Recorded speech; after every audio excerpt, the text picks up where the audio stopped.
Hey, Jen. We've talked a lot on the podcast about setting boundaries and saying no more as entrepreneurs.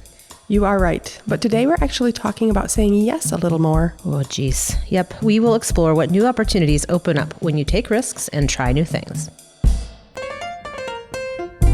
The Speakeasy Podcast, real talk about leadership and sanity in the creative industry. I'm Jen Estel. And I'm Karen Steffel. Managing creativity in business, we probably have an opinion on that. No prohibitions. Clearly, we have cocktails. Trying new things. Yay! Like this crazy drink. I know. It's so surprising. I do like a martini, but I'm kind of like a olive, dirty martini kind of gal, but eucalyptus. This is a eucalyptus martini, which I would have never thought. So you use the eucalyptus to make a simple syrup, and it's got a really nice, surprising flavor to it. And it has a little bit of egg white in it, so it's got that really nice frothy creaminess on top. But eucalyptus is so interesting. It is nothing I would have ever expected in a drink or ever. Yeah. And so that's trying new things. That's going outside of the box. Absolutely. And what I do love about the beverage too is that the eucalyptus leaf is kind of like a little floating heart. It is. It looks really nice. You guys have to check it out. You can see that beautiful shot on the website or on our Instagram channel of that little floating heart. Speaking of trying new things, we have talked ad nauseum about just saying no, because we say yes to everything, right? And so we've started setting boundaries, protecting our time, prioritizing, only saying yes to the things that are absolutely on your top priority list. And here we are. We're being hypocrites. I know. And it's funny because I'm having a very busy, hectic week, and I know you are as well. We've sort of compared notes on that. So the idea of saying yes to anything else or trying anything new today, in today's situation, seems like pure folly. Yeah, it makes you want to cry and rock in the corner. Right. But we're going to do it anyway. We're going to do it anyway. And I think really, because we've been practicing so hard at saying no, no has gotten really easy. Yes. But the thing is that when we say no to things, it's safe. There's no failure in saying no, but there's no success either. Right. Well, the funny thing too, I think it in some ways it becomes harder to say yes now because we know what a yes means. Yeah. With a little bit of experience under your belt, when you say yes to something, that means you are committing all the way. You're committing to doing it really well. You know what it looks like when somebody drops the ball. Yep. And you know that your name's on the product. And when you know your name's on the product.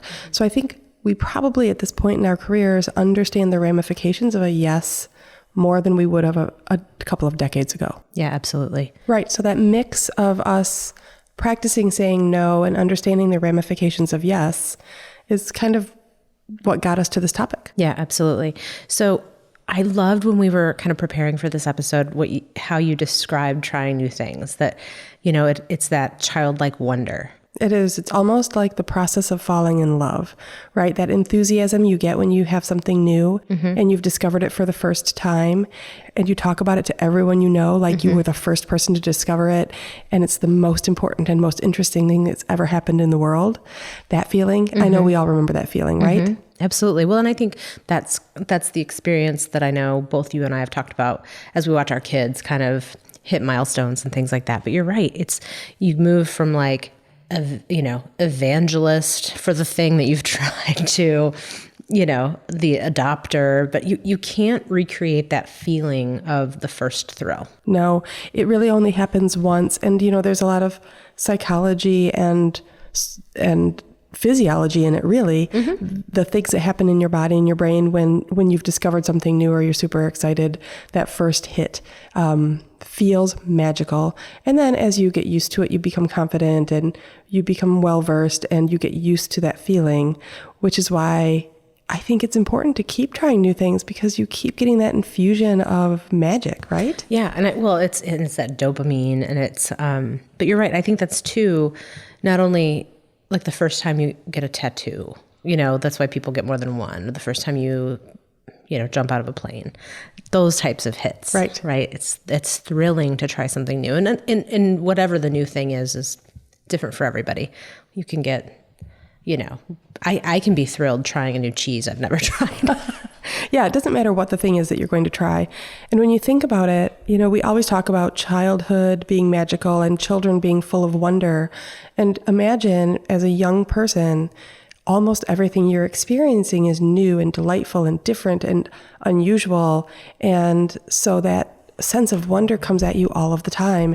And it could be for a small child as much as running across a type of leaf you've never seen before on a tree, or hearing a knock-knock joke the first time and it's really funny. Almost everything when you're little, you get so many firsts. Yeah. And then as we age, of course, we have more experience and we have fewer firsts. But we're proposing that maybe we should all go out and find some firsts. When was the last time you had that thrill, that feeling of wonder? I don't know. I just recently took up a hobby that I hadn't touched in probably a decade or more, and making paper. And I was really super excited and thrilled, but it was something that was an old hobby. So it was thrilling, but still familiar. Right. If that makes sense? Yeah. I think maybe the most recent one was when my husband and I decided to book a vacation that we normally wouldn't book with some people that we haven't gone on vacation with before. And that felt like, ooh, we're going to do something new. I'm excited. Yeah. How about you? I honestly can't tell you. I can't tell you. There's, I can think of times where I have just had this open heart and this really, truly content feeling, but the ones that I've had recently have all been things I've experienced before, but it's just reconnecting. So we say this all the time, but it's usually outside. It's usually on my bike, in the woods, whatever, fill in the blank. But seeing things through my kids' eyes is pretty thrilling. Right. And they're constantly learning new things. And they're at such a great age for it too. Yeah. Yeah. So that's exciting. And I think it's interesting because where you and I are in our lives is work day and client responsibilities and entrepreneurial responsibilities throw a lot at you all the time, right? So you're always on and prepared and strategizing and coming up with problems or coming up with solutions. But which makes one a little tired and a little happy for routine. Yeah. Because the routine is restful, right? Yeah, absolutely. So it's sometimes there are parts of your life in which you don't seek out new things because you don't want that thrill. You don't have the space for it. And I think you and I are both trying to convince each other or convince ourselves that maybe we need to kick it into gear. I agree. Why would one take a risk like that? So here's the deal. I think when you and I started putting up our walls around saying yes to everything was to protect our time, to protect our well-being. And we never wanted to feel like a doormat. Because sometimes when you say yes to everything, and if you're a serial yeser, then people end up dumping on you, right? So that is not what we're talking about here. We're talking about breaking the routine, right? So of always saying no. So I think that there's a lot of reasons why you would want to, but I think you have to, a lot of people would say no to things because they're not ready, right? Right. We put off having kids for a decade because we weren't ready. And it turns out you can't be ready for kids. No truer words have ever been spoken, my friend.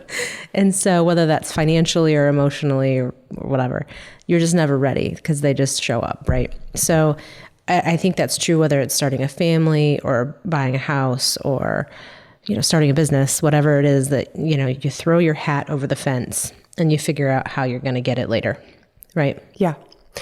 Well, I think that part of figuring it out is part of the thrill, right? Sure. So starting before you feel ready, you're saying is part of the process. I think it has to be. So I think when you have something in your mind that you might want to do, or that it's an opportunity is presented to you, if it's not an absolute no, like that, no, that doesn't interest me, that doesn't fit with my life. If it's not a no and it's a lingering question mark in your gut, it's because you want to do it. Sure. But you've got reasons, right? So I think anytime you've got a lingering question mark, just be willing to explore that a little bit more rather than to constantly push the brakes, right? Yeah, I like that thought. And what that makes me consider is you can say yes, you can take up something new, and you can change it and modify it to fit your terms and conditions. Yeah, and you're not stuck with it. You can make another decision. Right. Yeah. And you can move midway through. But consciously deciding, like you said, we're not going to just say yes to every old thing that comes along. This is not, as you mentioned, us just saying yes and being a doormat. Right. This is finding and trying something new to recapture some of that thrill of discovery that keeps you really fresh and young. Yeah. Well, I think actually you mentioned, booking a vacation. Like that is a whole opportunity that, the risk is you're going with people that you've not vacationed before. And so the risk is, will that work? Logistically, emotionally, does that work? You had to spend money to do it. So there's all these reasons why you could have said no. But the opportunity that you said yes to is a deeper friendship, an adventure. You wouldn't get those doors opening if you hadn't said yes at the first door. That's true. And the thing about it is, the thing I love about when you try something new is it always applies to the thing that you have at home that you're comfortable with. It gives you some sort you're of holding it up against something, right, a norm. And so you're bringing new perspectives back to your day to day. You are comparing and contrasting, and that activates a different part of your brain. Yeah, I mean, think about all the things that you have said yes to. It's different for all of our listeners, but you've said yes to your first job. You've said yes to your spouse. You've said yes, so that they become your spouse. You've said yes to all these firsts that have dramatically impacted your life. You've said yes to taking the risk of starting your business. So all of the other opportunities that have unfolded out of those yeses is like everything your life is made of. Yeah. So what if you would have said no to any of those things? Like truly, at any point, your next yes could change the trajectory of your life. Well, let's do it then. Oh my gosh, am I being too woo-woo? No, I'm pretty excited. It's funny because when you said saying yes to your first job, I just had a really clear flashback to my very first day of my first grown-up job and being so nervous in the parking lot to walk in. I remember the shirt I was wearing, weird stuff like that. But people like Karen and Jen have been at their job for a really long time. I haven't experienced first day jitters in a long time. Yeah. And those are really fun experiences. Yeah, I have a dear friend who got divorced this year, and the things she is newly saying yes to, including herself, prioritizing the things that she wants, darn it, those are fresh yeses. And I admire her courage. It's a huge risk, and she's a dynamic, incredible woman. And I'm so proud that, those are yeses, that midlife is, they sound scary, but man, she's having fun. It is nice to hear that she's having fun and that she landed on her feet and now she's got a whole new path. That's kind of cool. And it is risky. And we know, as we mentioned before, we know what saying yes entails and we know what risk feels like, but we're also mostly smart enough to know how to stay out of the sand pits, right? Yeah, but here's the deal. So like I said, with no's, there's no risk of failure, but there's also no possibility of success, right? But with yeses, I think the more you practice at something, the more that you're like, yeah, I'll go do that thing, or I'll try the crazy thing, or I'll go do the fun thing. I think the more you say yes, the practice is that it becomes easier to say yes. Sure. And then failure, of course, is still a risk, but then, I don't know, if you fail at tap dancing lessons, then don't sign back up for them. Right. Is it really a failure because you've tried something new and you've experienced something like you said you were going to do? Is that a failure even if you're terrible at tap dancing? I don't think so. I don't think so either. You've probably laughed your ass off if you suck. And you've got some really great stuff for your Instagram story. I don't know. And some loud shoes. So really what you're saying is, there are different levels of commitment, but that stuff that can give you a fresh, fun perspective on your life, there is no failing at that. Yeah. If you say yes. Well, and I think too, it's catching yourself when you do the automatic, the voice in your head that you're like, oh, that's not for me, as an opportunity is being presented. Question it before the word falls out of your mouth and decide whether or not decide why it's a no or why you would not consider the thing. And so as long as you're grounded and understand the reason, it could take that question mark and turn it into a yes instead of you talking yourself out of it. Right. Well, and when you talk yourself out of it, it's because you've told yourself, you've invented some persona that you think you fit in, or, oh, I'm not the type of person who sings. Why? That's just made up. Of course you can sing. Who cares? Sure. So you can change your perceptions or your personas or what kind of person you want to be at the drop of a hat, and it could be really fun. Really fun. I think, too, we are all in the process of dying, and life is short. I don't know. I think that's a good reason to say yes. I heard someone say we're in the process of living every single day. We only die once. Ooh. But the point remains. Life is short. You do have a finite number of days. Yeah. So you might as well use them for good stuff. Well, you should actually use your days in the process of living. That's a great idea. I love that. I love that.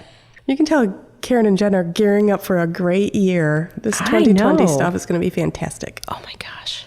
I know. There's a lot going on. Whew. Yeah. So I guess what I would ask listeners to do is think of those big, ridiculous things that you could say yes to, or those big, ridiculous risks that you have thought about taking, and maybe try it. See how it goes. I know big things are on the horizon, and I'm pretty excited. I'm excited for you and for me and for all of our listeners. Yeah, absolutely. And in the meantime, we're over here considering tap dancing and karaoke or something. No, not karaoke. That's a no for me. Fair enough. But you know what is a yes for me is more eucalyptus. This is fantastic. I know. The only relationship I have with eucalyptus is like the oil that I put in my kids' shower when they're congested. Right. Right. Or, you get it dried in the home goods shop to put in a bouquet or something. Right. And it's kind of sticky. Yeah. But it smells so good. And oh my gosh, it's just like an essence.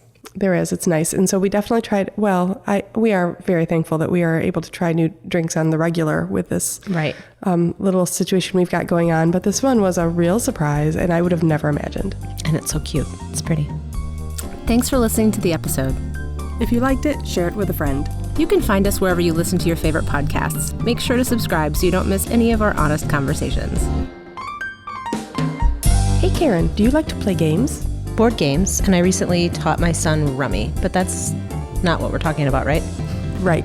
At work and at home, people play all sorts of games, the good, the bad, and the literal. And that's what we're talking about next time. See you then. Cheers.